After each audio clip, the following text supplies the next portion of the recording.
نکلا، لیکن راستے میں رش اور چیکنگ کی وجہ سے ایئرپورٹ لیٹ پہنچا۔ جلدی سے گاڑی پارکنگ میں کھڑی کی اور دوڑتے ہوئے کاؤنٹر پر پہنچا۔ کاؤنٹر پر موجود ملازم سے میں نے کہا مجھے ریاض جانا ہے۔ اس نے کہا ریاض والی فلائٹ تو بند ہو چکی ہے۔ میں نے کہا پلیز مجھے ضرور آج شام ریاض پہنچنا ہے۔ اس نے کہا زیادہ باتوں کی ضرورت نہیں ہے، اس وقت آپ کو کوئی جانے نہیں دے گا۔ میں نے کہا اللہ تمہارا حساب کر دے۔ اس نے کہا اس میں میرا کیا قصور ہے؟ بہرحال میں ایئرپورٹ سے باہر نکلا، حیران تھا کہ کیا کروں، ریاض جانے کا پروگرام کینسل کر دوں یا اپنی گاڑی سٹارٹ کر کے روانہ ہو جاؤں یا ٹیکسی میں چلا جاؤں۔ بہرحال ٹیکسی میں جانے والی بات پر اتفاق کیا۔ ایئرپورٹ کے باہر ایک پرائیویٹ گاڑی کھڑی تھی۔ میں نے پوچھا ریاض جانے کے لیے کتنا لوگے؟ اس نے کہا 500 ریال۔ بہرحال 450 ریال میں بڑی مشکل سے راضی ہو گیا اور اس کے ساتھ بیٹھ کر ریاض کے لیے روانہ ہو گیا۔ بیٹھتے ہی میں نے اس سے کہا گاڑی تیز چلانی ہے۔ اس نے کہا فکر مت کرو، واقعی اس نے خطرناک حد تک گاڑی دوڑانا شروع کر دی۔ راستے میں اسے کچھ باتیں ہوئیں۔ اس نے میری جاب اور خاندان کے متعلق کچھ سوالات کیے اور کچھ سوال میں نے بھی پوچھ لیے۔ اچانک مجھے اپنی والدہ کا خیال آیا کہ ان سے بات کر لوں۔ میں نے موبائل اٹھا لیا اور والدہ کو فون کیا۔ انہوں نے پوچھا بیٹے کہاں ہو؟ میں نے کہا جہاز کے نکل جانے اور ٹیکسی میں سفر کرنے والی بات بتا دی۔ ماں نے دعا دی بیٹے اللہ تمہیں ہر قسم کے شر سے بچا دے۔ میں نے کہا انشاءاللہ جب میں ریاض پہنچ جاؤں گا تو آپ کو اطلاع دے دوں گا۔ قدرتی طور پر میرے دل پر ایک پریشانی چھا گئی اور مجھے ایسا لگ رہا تھا جیسے کوئی مصیبت میرا انتظار کر رہی ہو۔ اس کے بعد میں نے اپنی بیوی کو فون کیا۔ میں نے اسے بھی ساری بات بتا دی اور اس کو ہدایت کی کہ بچوں کا خیال رکھے، بالخصوص چھوٹی بچی کا۔ اس نے کہا جب سے تم گئے ہو مسلسل آپ کے بارے میں پوچھ رہی ہے۔ میں نے کہا میری بات کرواؤ۔ بچی نے کہا بابا آپ کب آئیں گے؟ میں نے کہا بیٹی تھوڑی دیر میں آ جاؤں گا، کوئی چیز چاہیے؟ وہ بولی ہاں میرے لیے چاکلیٹ لاؤ۔ میں ہنسا اور کہا ٹھیک ہے۔ اس کے بعد میں اپنی سوچوں میں گم ہو گیا کہ اچانک ڈرائیور کے سوال نے مجھے چونکا دیا۔ پوچھا کیا میں سگریٹ پی سکتا ہوں؟ میں نے کہا بھائی تم مجھے ایک نیک اور سمجھدار انسان لگ رہے ہو، تم کیوں خود کو اور اپنے مال کو نقصان پہنچا رہے ہو؟ اس نے کہا میں نے پچھلے رمضان میں بہت کوشش کی کہ سگریٹ چھوڑ دوں لیکن کامیاب نہ ہو سکا۔ میں نے کہا اللہ تعالیٰ نے تمہیں بڑی قوت دی ہے، تم سگریٹ چھوڑنے کا معمولی سا کام نہیں کر سکتے۔ بہرحال اس نے کہا آج کے بعد میں سگریٹ نہیں پیوں گا۔ میں نے کہا اللہ تعالیٰ آپ کو ثابت قدمی عطا فرمائے۔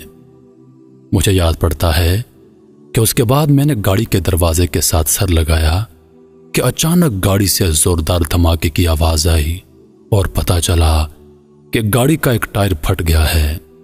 میں گھبرایا اور ڈرائیور سے بولا سپیڈ کم کر دو اور گاڑی کو قابو میں کرو۔ اس نے گھبراہٹ میں کوئی جواب نہ دیا۔ گاڑی ایک طرف نکل گئی اور کلا بازیاں کھاتی ہوئی ایک جگہ پر رک گئی۔ مجھے اس وقت اللہ نے توفیق دی کہ میں نے زور زور سے کلمہ شہادت پڑھا۔ مجھے سر میں چوٹ لگی تھی اور درد کی شدت سے ایسا محسوس ہو رہا تھا کہ میرا سر پھٹا جا رہا ہے۔ میں جسم کے کسی حصے کو حرکت نہیں دے سکتا تھا۔ میں نے اپنی زندگی میں اتنا درد نہیں دیکھا تھا۔ میں بات کرنا چاہ رہا تھا لیکن بول نہیں سکتا تھا، جبکہ میری آنکھیں کھلی تھیں لیکن مجھے کچھ نظر نہیں آ رہا تھا۔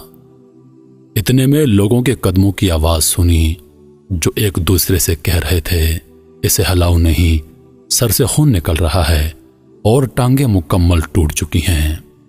میری تکلیف میں اضافہ ہوتا چلا جا رہا تھا اور سانس لینے میں دشواری محسوس کر رہا تھا۔ مجھے اندازہ ہوا کہ شاید میری موت آ گئی ہے۔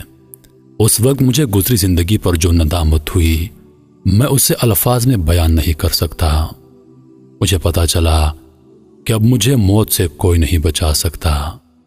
اس کہانی کے آخر میں بتاؤں گا کہ اس کی حقیقت کیا ہے۔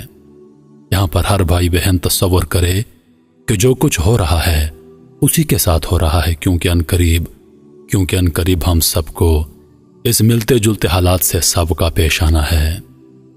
اس کے بعد لوگوں کی آوازیں آنا بند ہو گئیں، میری آنکھوں کے سامنے مکمل تاریکی چھا گئی اور میں ایسا محسوس کر رہا تھا جیسے میرے جسم کو چھریوں سے کاٹا جا رہا ہو۔ اتنے میں مجھے ایک سفید پوش آدمی نظر آیا۔ اس نے مجھے کہا، بیٹے تمہاری زندگی کی آخری گھڑی ہے، میں تم کو نصیحت کرنا چاہتا ہوں کیونکہ اللہ تعالیٰ نے مجھے تمہارے پاس بھیجا ہے۔ میں نے پوچھا، کیا نصیحت؟ اس نے کہا، عیسائیت قبول کر لو، خدا کی قسم اس میں تمہاری نجات ہے۔ اگر تم اس پر ایمان لائے تو تمہیں میں اپنے گھر والوں کو لوٹا دوں گا اور تمہاری روح واپس لے آؤں گا۔ جلدی سے بولو، وقت بہت کم ہے۔ مجھے اندازہ ہو گیا کہ یہ شیطان ہے۔ مجھے اس وقت جتنی بھی تکلیف تھی اور جتنی بھی اذیت سے دوچار تھا، لیکن اس کے باوجود اللہ اور اس کے رسول صلی اللہ علیہ وآلہ وسلم پر پکا ایمان تھا۔ میں نے اس سے کہا، جاؤ اللہ کے دشمن، میں نے اسلام کی حالت میں زندگی گزاری ہے اور مسلمان ہو کر مروں گا۔ اس کا رنگ زرد پڑ گیا اور بولا، تمہاری نجات اسی میں ہے کہ تم یہودی یا نصرانی مر جاؤ، ورنہ میں تمہاری تکلیف بڑھا دوں گا اور تمہاری روح قبض کر دوں گا۔ میں نے کہا، موت تمہارے ہاتھ میں نہیں، جو بھی ہو میں اسلام کی حالت میں ہی مروں گا۔ اتنے میں اس نے اوپر دیکھا اور دیکھتے ہی بھاگ نکلا۔ مجھے لگا جیسے کسی نے اسے ڈرا دیا ہو۔ اچانک میں عجیب قسم کے چہرے والے اور بڑے بڑے جسموں والے لوگ دیکھے۔ وہ آسمان کی طرف سے آئے اور کہا، السلام علیکم۔ میں نے کہا، وعلیکم السلام۔ اس کے بعد وہ خاموش ہو گئے اور ایک لفظ نہیں بولے۔ ان کے پاس کفن تھے۔ مجھے اندازہ ہوا کہ میری زندگی ختم ہو گئی ہے۔ ان میں سے ایک بہت بڑا فرشتہ میری طرف آیا اور کہا، اے نیک روح، اللہ کی مغفرت اور اس کی خوشنودی کی طرف نکل آ۔ یہ بات سن کر میری خوشی کا ٹھکانہ نہیں رہا۔ میں نے کہا، اللہ کے فرشتے، میں حاضر ہوں۔ اس نے میری روح کھینچ لی۔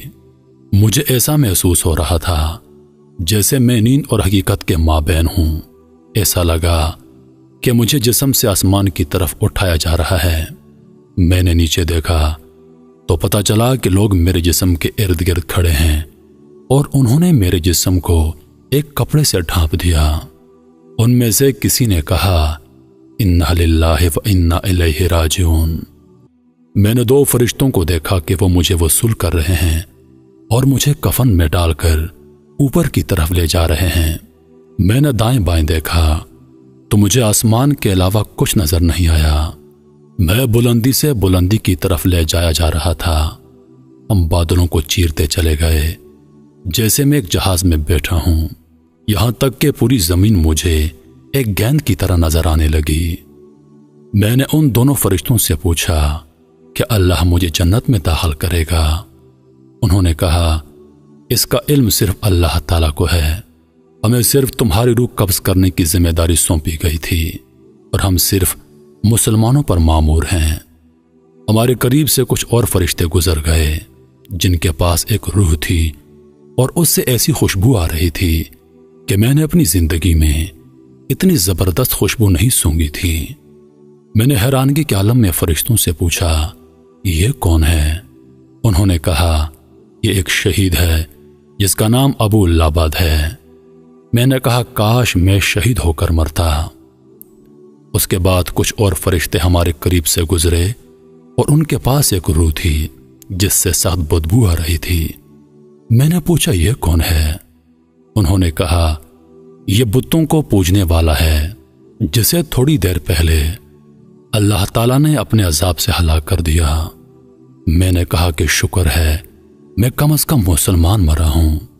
میں نے کہا، میں نے آخرت کے سفر کے حوالے سے بہت پڑھا ہے، لیکن یہ جو کچھ ہو رہا ہے میں نے کبھی اس کا تصور نہیں کیا۔ انہوں نے کہا، شکر کرو مسلمان مرے ہو، لیکن ابھی تمہارے سامنے سفر بہت لمبا ہے اور بے شمار مراحل ہیں۔ اس کے بعد ہم فرشتوں کے ایک بہت بڑے گروہ کے پاس سے گزر گئے اور ہم نے انہیں سلام کیا۔ انہوں نے پوچھا یہ کون ہے؟ میرے ساتھ والے 2 فرشتوں نے جواب دیا کہ یہ ایک مسلمان ہے جو تھوڑی دیر پہلے مرا ہے اور اللہ نے ہمیں اس کی روح قبض کرنے کا حکم دیا۔ انہوں نے کہا مسلمانوں کے لیے بشارت ہے کیونکہ یہ اچھے لوگ ہیں۔ میں نے فرشتوں سے پوچھا یہ کون لوگ ہیں؟ انہوں نے کہا یہ وہ فرشتے ہیں جو آسمان کی حفاظت کرتے ہیں اور یہاں سے شیطانوں پر شہاب پھینکتے رہتے ہیں۔ میں نے کہا یہ تو اللہ تعالیٰ کی بہت عظیم مخلوق ہے۔ انہوں نے کہا اس سے بھی زیادہ عظیم فرشتے ہیں۔ میں نے پوچھا کون ہے وہ؟ بولے جبریل اور عرش کو اٹھانے والے فرشتے۔ یہ سب مخلوق ایسی ہے کہ اللہ تعالیٰ کے حکم کی سرتابی نہیں کرتے۔ اللہ پاک ان کو جو حکم دیتا ہے وہ کرتے ہیں۔ اس کے بعد ہم مزید اوپر چڑھتے گئے یہاں تک کہ آسمان کی دنیا پر پہنچ گئے۔ میں اس وقت ایک خوف اور قرب کے عالم میں تھا کہ نہ معلوم آگے کیا ہوگا۔ میں نے آسمان کو بہت بڑا پایا اور اس کے اندر دروازے تھے جو بند تھے اور ان دروازوں پر فرشتے تھے جن کے جسم بہت بڑے تھے۔ فرشتوں نے کہا السلام علیکم ورحمۃ اللہ وبرکاتہ، اور ان کے ساتھ میں نے بھی یہ الفاظ دہرائے۔ دوسرے فرشتوں نے جواباً کہا وعلیکم السلام ورحمۃ اللہ وبرکاتہ، اور انہوں نے کہا رحمت کے فرشتوں اہلاً و سہلاً، ضرور یہ مسلمان ہوگا۔ میرے ساتھ والے فرشتوں نے کہا ہاں یہ مسلمان ہے۔ انہوں نے کہا تم اندر آ سکتے ہو کیونکہ آسمان کے دروازے صرف مسلمانوں کے لیے کھلتے ہیں۔ کافروں کے بارے میں اللہ تعالیٰ کا حکم ہے اور کافروں کے لیے آسمان کے دروازے نہیں کھلیں گے۔ ہم اندر آ گئے تو بہت ساری عجیب چیزیں دیکھیں۔ پھر ہم آگے بڑھے اور اوپر چڑھنا شروع کر دیا یہاں تک کہ پہلا، دوسرا، تیسرا، چوتھا، پانچواں، چھٹا اور بلاخت 7ویں آسمان پر جا پہنچے۔ یہ آسمان باقی تمام آسمانوں سے بڑا نظر آ رہا تھا جیسے ایک بہت بڑا سمندر۔ فرشتوں نے سلام کیا، مجھ پر عجیب ہیبت طاری ہوئی، سر نیچے کیا اور آنسو جاری ہو گئے۔ فرشتوں کو کہا گیا اسے زمین کی طرف واپس لے جاؤ کیونکہ میں نے انہیں زمین سے پیدا کیا اور اسی میں سے ان کی واپسی ہوگی، اور ایک بار پھر اسی زمین سے ان کو دوبارہ اٹھاؤں گا۔ شدید رعب، ہیبت اور خوشی کے ملے جلے جذبات میں نے کہا پروردگار تو پاک ہے، لیکن ہم نے تیری وہ بندگی نہیں کی جو ہونی چاہیے تھی۔ فرشتے مجھے لے کر واپس زمین کی طرف روانہ ہوئے اور جہاں جہاں سے گزرتے گئے فرشتوں کو سلام کرتے گئے۔ میں نے راستے میں ان سے پوچھا کیا میں اپنے جسم اور گھر والوں کے متعلق جان سکتا ہوں؟ انہوں نے کہا اپنے جسم کو عنقریب تم دیکھ لو گے، لیکن جہاں تک تمہارے گھر والوں کا تعلق ہے ان کی نیکیاں آپ کو پہنچتی رہیں گی، لیکن تم انہیں دیکھ نہیں سکتے۔ اس کے بعد وہ مجھے زمین پر واپس لے آئے اور کہا اب تم اپنے جسم کے ساتھ رہو، ہمارا کام ختم ہو گیا، اب قبر میں تمہارے پاس دوسرے فرشتے آئیں گے۔ میں نے کہا اللہ تعالیٰ آپ کو جزائے خیر دے، کیا میں دوبارہ آپ کو دیکھ سکوں گا؟ انہوں نے کہا ہاں، قیامت کے دن۔ اس کے ساتھ ہی ان پر ہیبت طاری ہوئی۔ پھر انہوں نے کہا اگر تم اہل جنت میں سے نکلے تو ہم ساتھ ساتھ ہوں گے انشاءاللہ۔ میں نے پوچھا جو کچھ میں نے دیکھا اور سنا کیا اس کے بعد بھی میرے جنت میں جانے میں کوئی شک رہ گیا ہے؟ انہوں نے کہا تمہارے جنت جانے کے بارے میں اللہ تعالیٰ بہتر جانتا ہے۔ تم کو جو عزت ملی وہ صرف اس لیے کہ تم مسلمان مرے ہو، لیکن تمہیں اعمال کی پیشی اور میزان سے ضرور سابقہ پیش آنا ہے۔ مجھے اپنے گناہ یاد آئے اور کہا کہ زور زور سے رو لوں۔ انہوں نے کہا اپنے رب سے نیک گمان کرو کیونکہ وہ کسی پر ظلم ہرگز نہیں کرتا۔ اس کے بعد انہوں نے سلام کیا اور بڑی تیزی سے اوپر کی طرف اٹھ گئے۔ میں نے اپنے جسم پر نظر دوڑائی، میری آنکھیں بند تھیں اور میرے ارد گرد میرے بھائی اور والد صاحب رو رہے تھے۔ اس کے بعد میرے جسم پر پانی ڈالا گیا تو مجھے پتا چلا کہ مجھے غسل دیا جا رہا ہے۔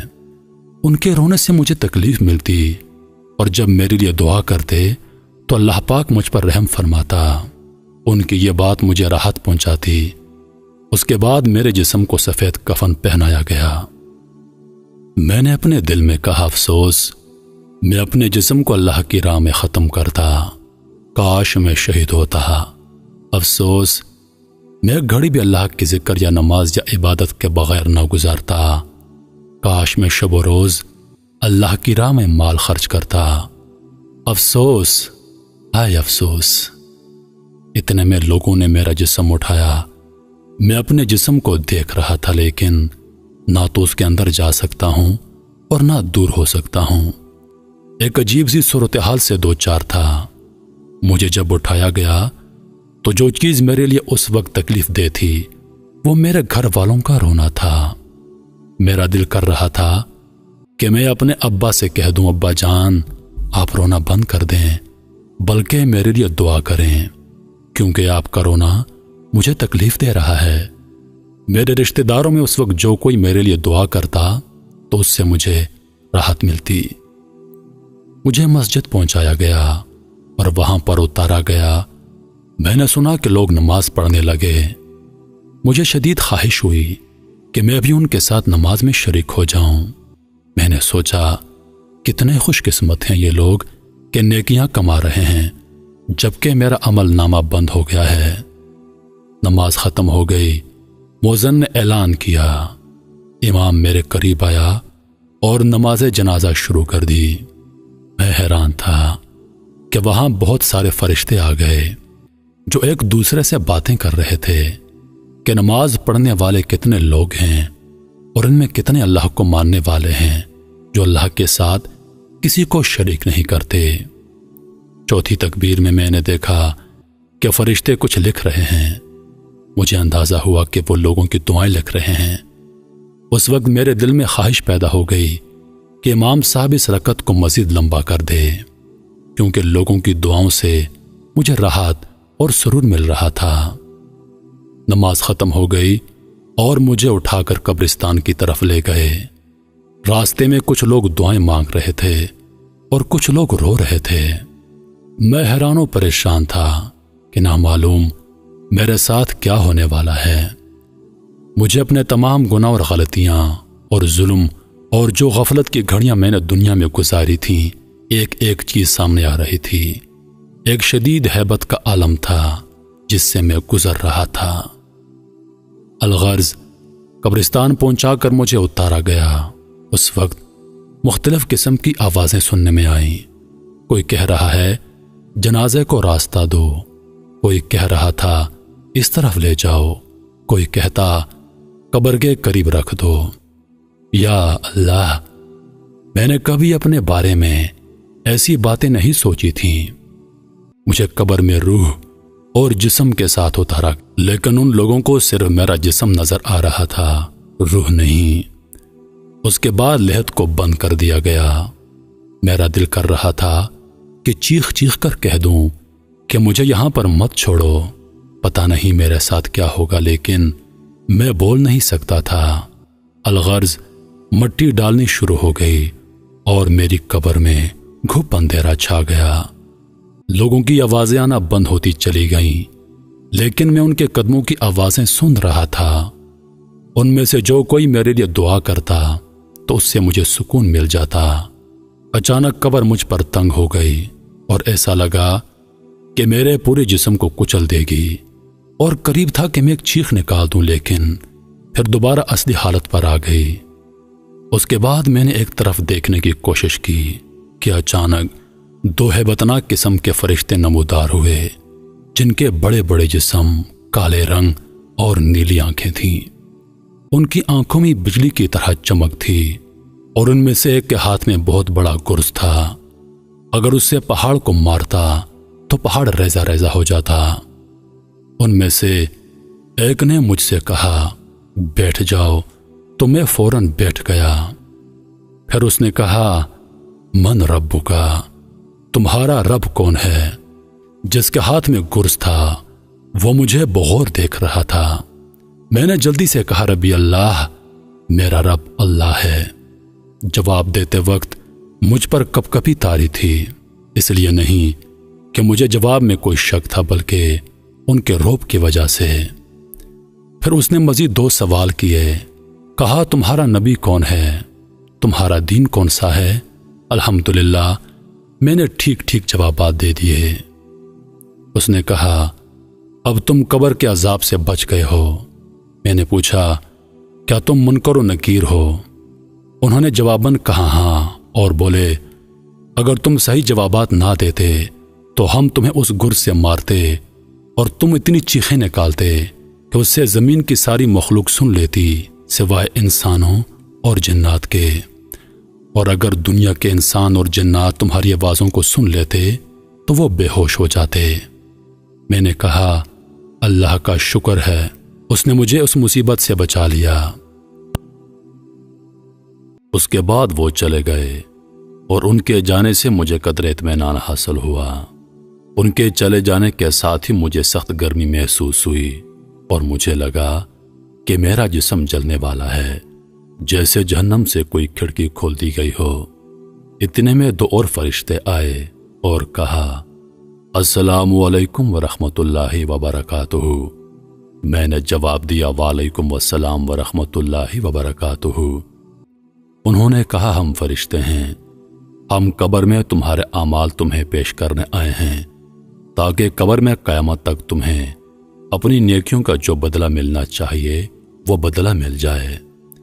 میں نے کہا اللہ کی قسم، جس سختی اور اذیت سے میں 2 ہوں میں نے کبھی اس کے متعلق سوچا تک نہیں تھا۔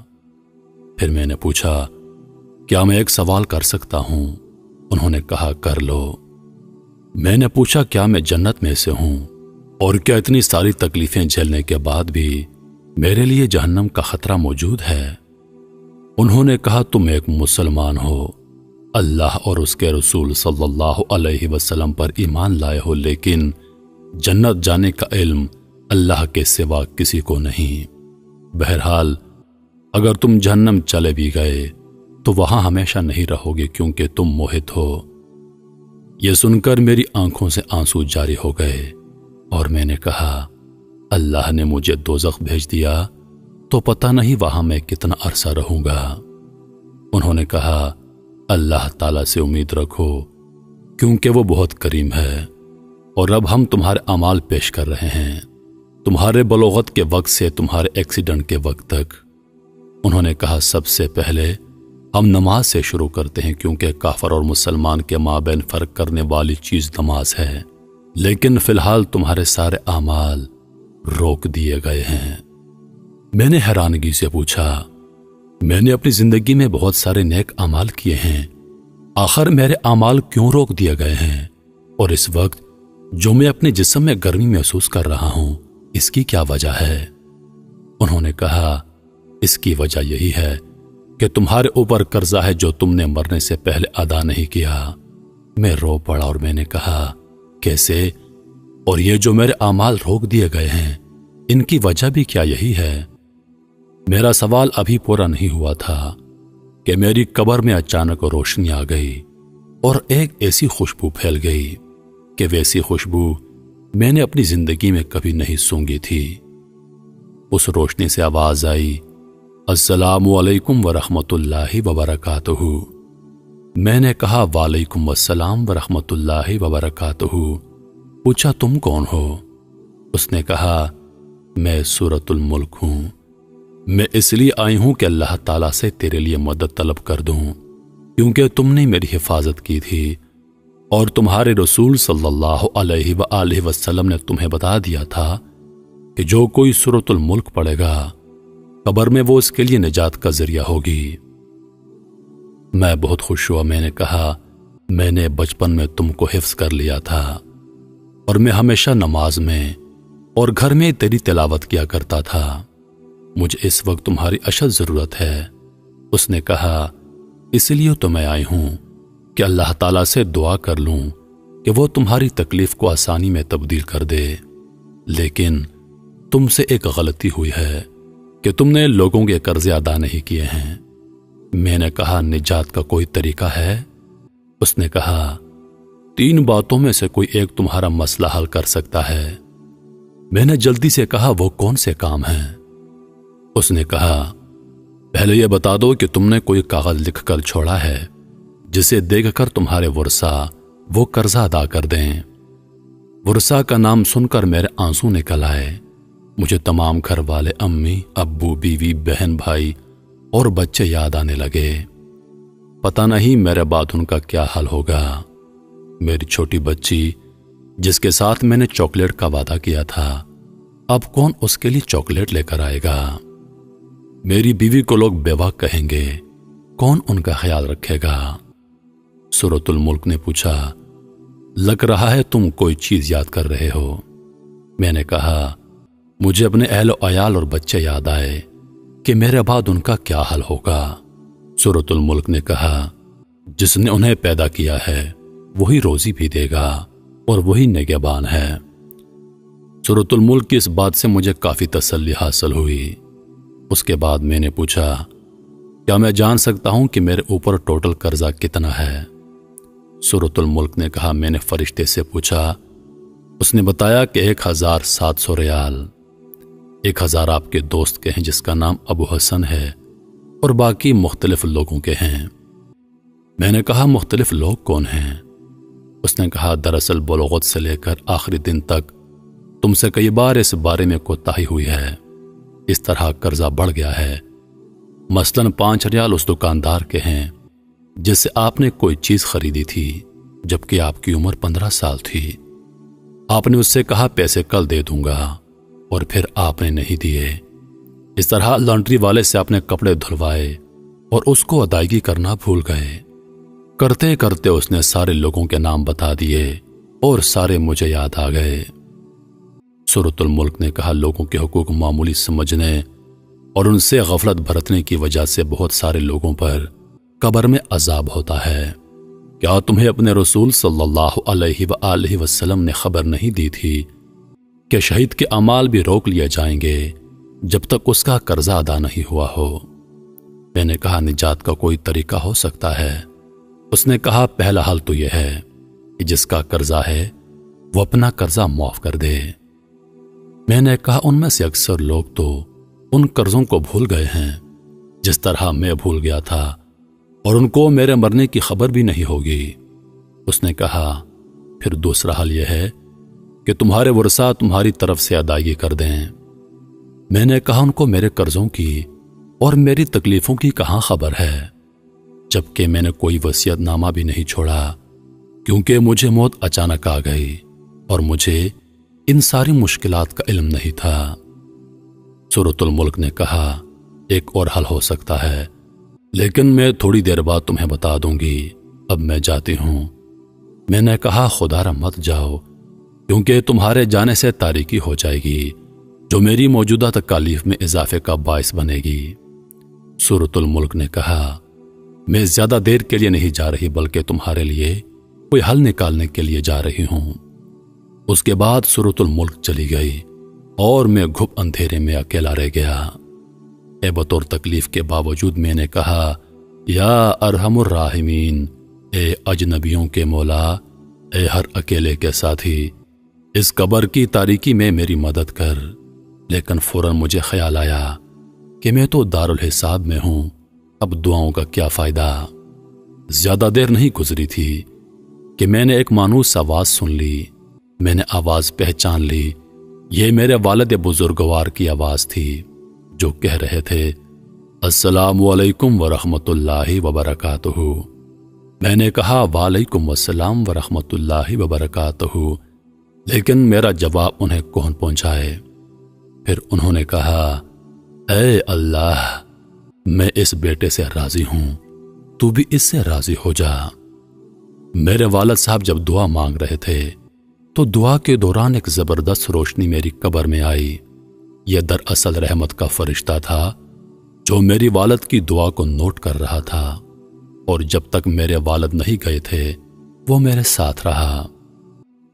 میرے والد صاحب جب واپس لوٹ گئے تو فرشتے نے کہا تیرے والد کی دعا آسمانوں تک جائے گی اور انشاءاللہ اللہ تعالیٰ اس کو قبول کرے گا، کیونکہ والد کی دعا اپنے بیٹے کے لیے مستجاب ہوتی ہے۔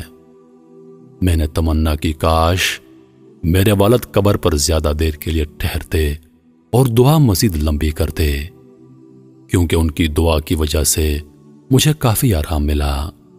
میں نے فرشتے سے پوچھا کیا میں ایک سوال کر سکتا ہوں؟ کہا پوچھو۔ میں نے کہا جب سے میں مرا ہوں اب تک کتنا عرصہ گزر گیا ہے؟ اس نے کہا جب سے تمہاری وفات ہوئی ہے آج تیسرا دن ہے اور اس وقت ظہر کا وقت ہے۔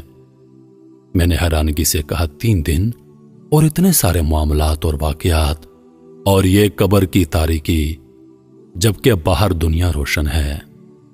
فرشتے نے کہا تمہارے سامنے بہت لمبا سفر ہے، اللہ اسے تمہارے لیے آسان کر دے۔ میں اپنے آپ کو قابو نہ کر سکا اور رونے لگا، اور ایسا رویا کہ مجھے یاد نہیں پڑتا کہ زندگی میں کبھی اتنا رویا ہوں گا۔ میں نے دل میں سوچا کہ اتنا خطرناک سفر اور دنیا میں میری اس قدر اس سفر کے لیے غفلت۔ فرشتے نے جاتے وقت بتا دیا کہ قبر میں موجودہ روشنی تیرے والد کی دعا کی وجہ سے ہے اور یہ اسی طرح رہے گی جب تک اللہ چاہے۔ مجھے پتا چلا کہ والد کا آنا میرے لیے باعث رحمت ہے۔ میں نے تمنا کی کہ کاش میرے ابو میری آواز سن لیں اور میں انہیں بتا دوں کہ ابو میرے قرضوں کی ادائیگی کر دیں اور میری طرف سے صدقے کر دیں، اللہ کے واسطے میرے لیے دعا کریں، لیکن کون ہے جو ان کو بتا دے؟ میں نے محسوس کیا کہ بعض اوقات میرے جسم کی گرمی کم ہو جاتی تھی لیکن اچانک پھر سے بڑھ جاتی۔ میں نے اندازہ لگایا کہ اس کا تعلق میرے حق میں لوگوں کی دعا ہے۔ اچانک میری قبر میں دوبارہ وہ روشنی آئی جو اس سے پہلے میں دیکھ چکا تھا، یعنی سورۃ الملک کی۔ سورۃ الملک نے کہا تمہارے لیے 2 خوشخبریاں ہیں۔ میں نے اشتیاق کے ساتھ فوراً کہا کیا ہے؟ تمہارے دوست نے اللہ کی خاطر تمہارا قرضہ معاف کر دیا ہے۔ میں نے اللہ تعالیٰ کا شکر ادا کیا اور مجھے پتا تھا کہ میری گرمی کم ہو جانے کی وجہ شاید یہی تھی۔ میں نے کہا دوسری خوشخبری کیا ہے؟ اس نے کہا کہ میں نے اللہ تعالیٰ سے بہت درخواستیں کی لیکن انسانوں کے حقوق وہ معاف نہیں کرتا۔ البتہ اللہ تعالیٰ نے ایک فرشتہ بھیج دیا جو تیرے رشتہ داروں میں سے کسی کو خواب میں آئے گا تاکہ وہ تمہارے قرضوں کے متعلق سمجھ جائیں۔ تمہارے خیال میں کون بہتر ہے جس کو خواب میں فرشتہ کسی شکل میں آئے اور پھر وہ اس کو سچا سمجھ کر قرضے کی ادائیگی کر دے؟ میں نے اپنی امی کے بارے میں سوچا لیکن پھر سوچا اگر اس نے مجھے خواب میں دیکھا تو رونا شروع کر دے گی اور خواب کی تعبیر نہیں سمجھ سکے گی۔ پھر میں نے تمام رشتہ داروں کے متعلق سوچا، جو بندہ مجھے بہتر لگا وہ میری بیوی تھی، کیونکہ وہ ہمیشہ خوابوں کو اہتمام دیا کرتی تھی۔ میں نے کہا میری بیوی اگر مجھے خواب میں دیکھ لے تو ہو سکتا ہے کہ وہ اس کی تعبیر سمجھ جائے۔ سورۃ الملک نے کہا میں متعلقہ فرشتے کو اطلاع دیتی ہوں اور اللہ سے دعا کرتی ہوں کہ وہ آپ کی مشکل کو آسان کر دے۔ اس کے بعد سورۃ الملک چلی گئی اور میری قبر میں بدستور وہ روشنی باقی تھی جو میرے والد کی دعا کی برکت سے آئی تھی، اور میں انتظار کرتا رہا جیسے کہ جیل کے اندر ہوں۔ مجھے ٹائم کا کوئی اندازہ نہیں تھا کیونکہ یہاں گھڑی نہیں تھی، نہ نماز، نہ کھانا پینا، نہ کوئی اور مصروفیت۔ دعائیں مانگنا اور ذکر و اذکار بھی بیکار۔ بعض اوقات لوگوں کے قدموں کی آوازیں سن لیتا تو اندازہ کر لیتا کہ شاید کسی کا جنازہ ہے۔ بعض اوقات لوگوں کے ہنسنے کی آوازیں آ جاتی تو مجھے تعجب ہوتا تھا کہ ان کو اندازہ نہیں کہ ہم کس صورتحال سے دو چار ہیں۔ کافی وقت گزرنے کے بعد اچانک میرے جسم کی گرمی بڑھنی شروع ہوئی اور میں چیخنے لگا تھا۔ ایسا لگ رہا تھا جیسے میں ایک تندور کے اندر ہوں۔ میرے خوف میں اضافہ ہوتا چلا جا رہا تھا، لیکن پھر اچانک گرمی کم ہونا شروع ہو گئی، یہاں تک کہ بالکل غائب ہو گئی۔ سمجھ میں نہیں آ رہا تھا کہ ایسا کیوں ہو جاتا ہے۔ اس کے بعد ایک بار پھر سورۃ الملک کی روشنی آ گئی اور مجھے کہا تمہیں مبارک ہو، میں نے کہا وہ کیسے؟ اس نے کہا خوابوں کا فرشتہ تمہاری بیوی کو خواب میں گیا اور تمہاری بیوی نے خواب میں تمہیں ایک سیڑھی پر چڑھتے دیکھا اور دیکھا کہ 7 سیڑھیاں باقی ہیں اور تم پریشان کھڑے ہو کیونکہ آگے نہیں چڑھ سکتے۔ پھر وہ فجر کی نماز سے پہلے اٹھی، تمہاری یاد میں روئی اور صبح ہوتے ہی ایک عورت سے رابطہ کیا جو خوابوں کی تفسیر کرتی ہے اور اسے اپنا خواب سنایا۔ اس عورت نے کہا اے بیٹی، تمہارے شوہر قبر میں تکلیف میں مبتلا ہیں کیونکہ اس پر کسی کا 700 ریال کا قرضہ ہے۔ تیری بیوی نے پوچھا کس کا قرضہ ہے اور ہم کیسے ادا کریں؟ اس نے کہا مجھے نہیں معلوم، اس بارے میں علماء سے معلوم کرو۔ پھر تیری بیوی نے ایک شیخ کی اہلیہ سے رابطہ کیا اور اس کو ساری بات بتا دی تاکہ وہ شیخ سے جواب پوچھ لے۔ الغر شیخ نے کہا کہ میت کی طرف سے صدقہ کر دے، ہو سکتا ہے کہ اللہ تعالیٰ اسے قبول کر کے میت کا عذاب ہٹا دے۔ تیری بیوی کے پاس سونا تھا جس کی قیمت 4000 ریال تھی، اس نے وہ سونا تیرے والد کو دیا اور تیرے والد نے ان کے ساتھ کچھ رقم مزید لگا کر صدقہ کر دیا اور یوں تیرا مسئلہ حل ہو گیا۔ میں نے کہا الحمدللہ، مجھے اس وقت کوئی تکلیف نہیں ہے اور یہ سب کچھ اللہ تعالیٰ کے فضل اور تیرے تعاون سے ہوا۔ سورۃ الملک نے کہا اب اعمال والے فرشتے تمہارے پاس آئیں گے۔ میں نے پوچھا کیا اس کے بعد بھی میرے لیے کوئی خطرہ ہے؟ اس نے کہا سفر بہت لمبا ہے، ہو سکتا ہے اس میں کئی سال لگ جائیں، لہٰذا اس کے لیے تیار رہو۔ کئی سال والے جواب نے مجھے مزید پریشان کر دیا۔ سورۃ الملک نے کہا بہت سارے لوگ صرف اس وجہ سے قبروں میں عذاب جھیل رہے ہیں کہ وہ بعض باتوں کو معمولی سمجھتے تھے جبکہ اللہ کے نزدیک وہ معمولی نہیں ہیں۔ میں نے کہا مثلاً کون سے اعمال؟ اس نے کہا بہت سارے لوگوں پر قبروں میں اس لیے عذاب ہے کہ وہ پیشاب سے نہیں بچتے اور گندگی کی حالت میں اللہ کے سامنے کھڑے ہوتے تھے۔ اس طرح چغلی، چوری، سود اور مال یتیم کی وجہ سے بہت سارے لوگوں پر عذاب ہو رہا ہے۔ پھر اس نے کہا کچھ لوگوں پر عذاب قبر اس لیے ہے تاکہ قیامت آنے سے پہلے ان کا کھاتا صاف ہو جائے، اور کچھ لوگوں پر قیامت تک عذاب رہے گا اور پھر جہنم میں داخل کر دیے جائیں گے۔ میں نے کہا اللہ تعالیٰ کی سزا سے بچنے کی کوئی سبیل ہے؟ سورۃ الملک نے کہا تمہارا عمل نامہ تو بند ہو چکا ہے، البتہ 3 کام ایسے ہیں جو تمہیں اب بھی فائدہ پہنچا سکتے ہیں۔ میں نے پوچھا وہ کیا ہیں؟ اس نے کہا اہل و عیال کی دعا اور نیک عمل۔ اس کے علاوہ اگر کوئی کام تم نے دنیا میں کیا ہے جو انسانوں کے لیے نفع بخش ہو، مثلا مسجد کی تعمیر، تو اس سے تم کو مرنے کے بعد بھی فائدہ ہوگا۔ اس طرح اگر علم کی نشر و اشاعت میں تم نے حصہ لیا ہو تو وہ بھی تمہارے لیے نفع بخش ہے۔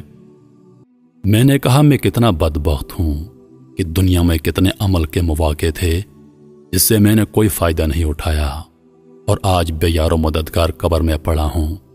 میرا دل چاہا میں چیخ چیخ کر لوگوں کو پکاروں، اے لوگو قبر کے لیے تیاری کر لو۔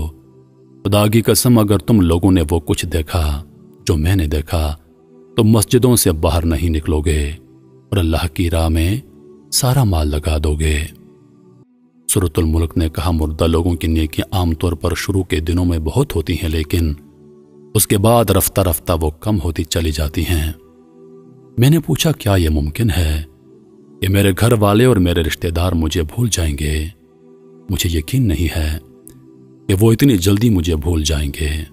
اس نے کہا وہ تم کو ضرور بھول جائیں گے۔ تم دیکھو گے شروع میں تمہاری قبر پر تمہارے اہل و عیال زیادہ آئیں گے، لیکن جب دن ہفتوں میں، ہفتے مہینوں میں اور مہینے سالوں میں تبدیل ہو جائیں گے تو تمہاری قبر پر آنے والا ایک بھی بندہ نہیں ہوگا۔ مجھے یاد آیا کہ جب ہمارے دادا کا انتقال ہوا تو ہم ہر ہفتے ان کی قبر پر جایا کرتے تھے، پھر ہر مہینے میں، اور پھر ہم ان کو مکمل بھول گئے۔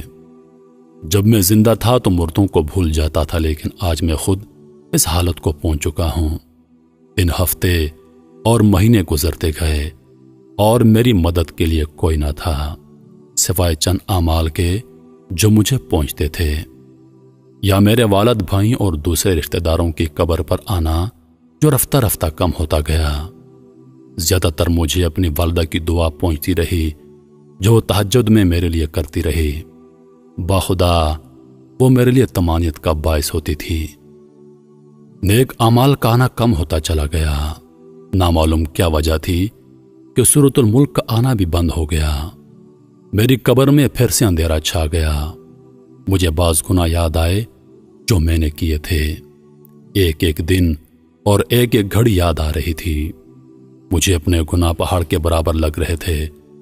اپنے آپ کو ملامت کر رہا تھا، کتنے گناہ ہیں جو میں نے بڑی دلیری سے کیے تھے، کتنی نمازیں ہیں جو میری فوت ہو گئی ہیں، کتنی فجر کی نمازیں ہیں جو میں نے غفلت کی وجہ سے نہیں پڑھی۔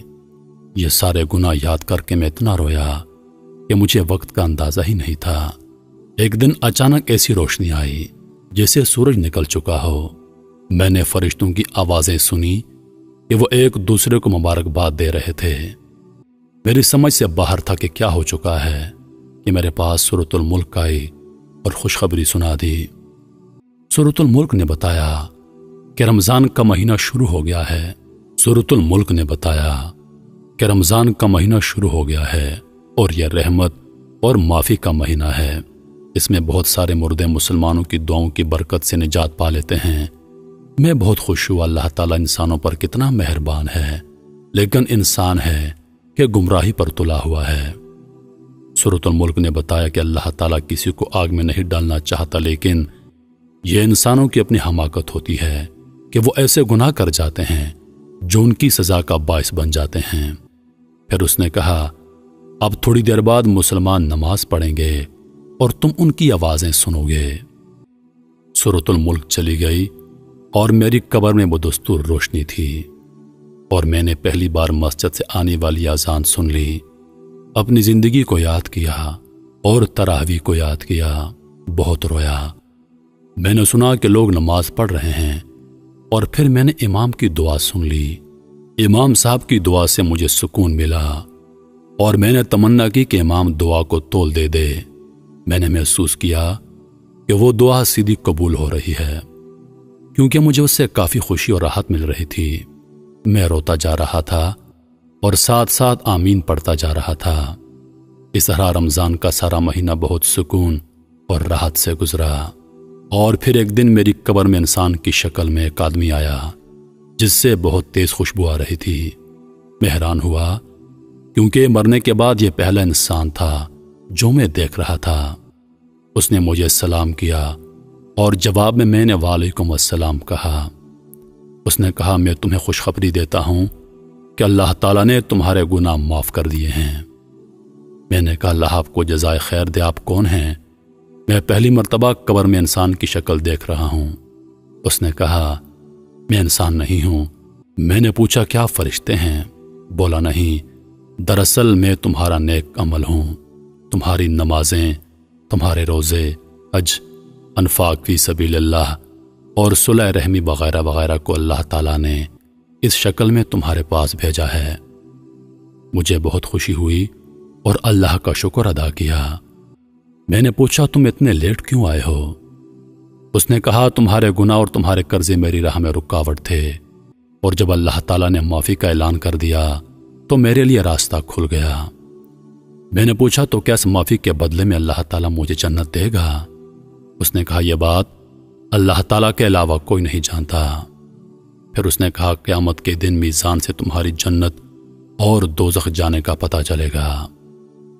اس کے بعد عمل صالح نے کہا، تمہارے کچھ نیک اعمال بالکل زندگی کی آخری گھڑیوں میں کام آ گئے۔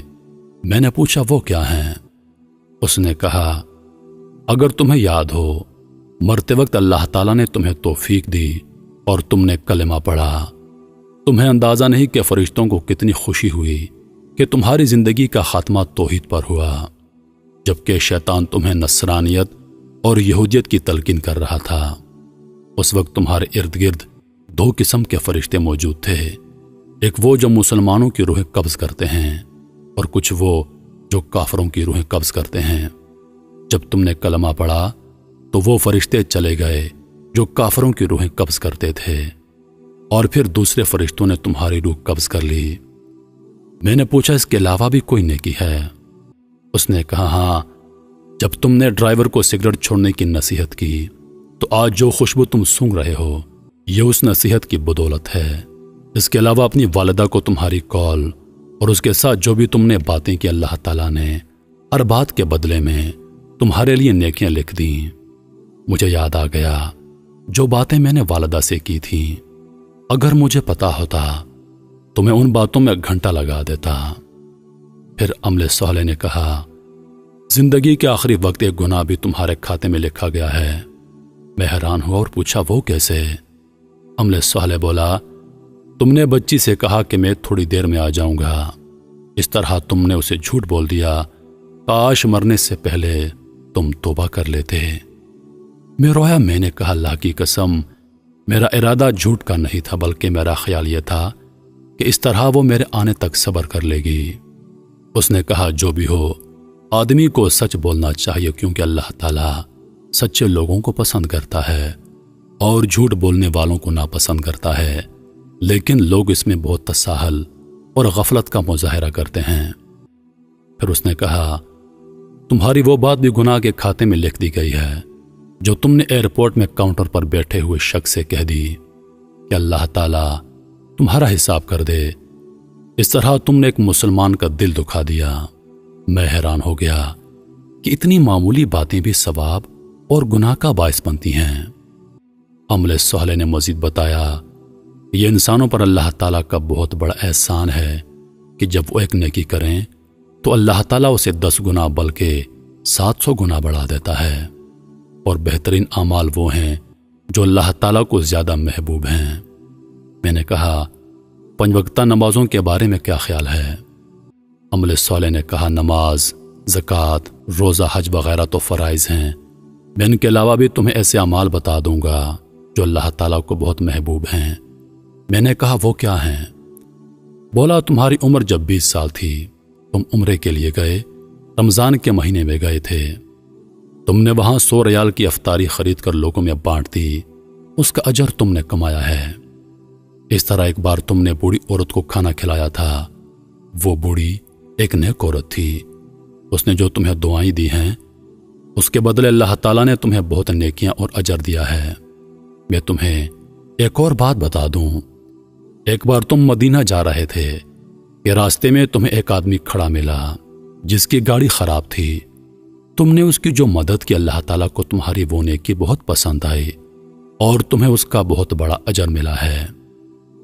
اس کے بعد میری قبر کھل گئی اور اس میں بہت زیادہ روشنی آ گئی اور فرشتوں کے گروہ در گروہ آتے ہوئے نظر آئے، عمل صالح بھی۔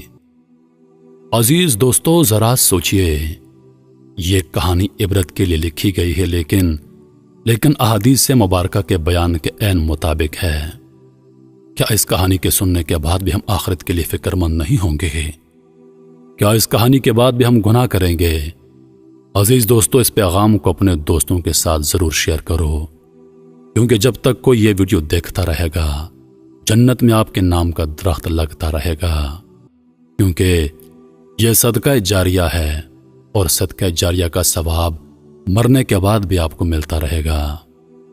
اے اللہ، جب تو اپنی رحمتوں کے دروازے کھولے اور پکارے، اے کوئی رحمت مانگنے والا، اے کوئی خوشیاں مانگنے والا، اے کوئی شفا مانگنے والا، اے کوئی میرے محبوب صلی اللہ علیہ وآلہ وسلم کی چاہت مانگنے والا، تو میری دعا ہے یا اللہ، ساری خوشی، ساری رحمت، ساری کامیابیاں، ساری برکتیں، ساری نعمتیں نبی پاک صلی اللہ علیہ وآلہ وسلم کی چاہت اس شخص کو دے دے جو اس میسج کو دوسرے لوگوں تک پہنچائے گا۔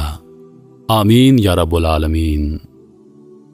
نبی پاک صلی اللہ علیہ وآلہ وسلم کا ارشاد پاک ہے، ان موقعوں پر دعا مانگو، اس وقت دعا رد نہیں ہوگی جب دھوپ میں بارش ہو رہی ہو، جب اذان ہو رہی ہو، سفر کے دوران، جمعہ کے دن، رات کے وقت جب آنکھ کھل جائے۔ عزیز دوستو اپنی دعاؤں میں یاد رکھیے گا، انشاءاللہ زندگی رہی تو اگلی بار ایک اور ویڈیو لے کر آپ کی خدمت میں حاضر ہوں گا۔ تب تک کے لیے خدا حافظ۔ اللہ پاک آپ سب کا حافظ و نگہبان۔